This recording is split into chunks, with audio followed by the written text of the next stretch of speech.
Welcome back, everybody. Thank you for watching another video. So here's my conclusion on investing in cryptocurrency, and really it's all about answering one question.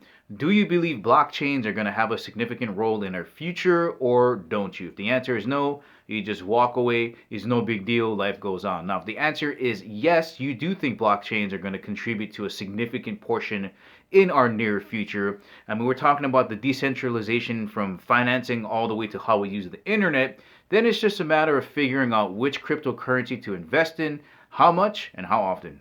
And just remember, none of this is financial advice. You got to do what's right for you. But just remember a few things. Don't invest more than you're willing to lose, because remember, this thing could just blow up in our face and everything could just go down to zero and you might lose everything. So don't invest more than you're willing to use. And number two, just have fun. Have fun researching and having a look at all the different cryptocurrency, blockchains, and tokens that are out there trying to figure out how to make this new technology work.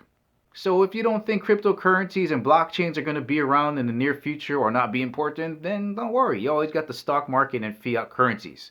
However, if you believe that blockchains and cryptocurrencies are going to be our future, give it a look. Guys, thank you for watching. I'll catch you in the next video.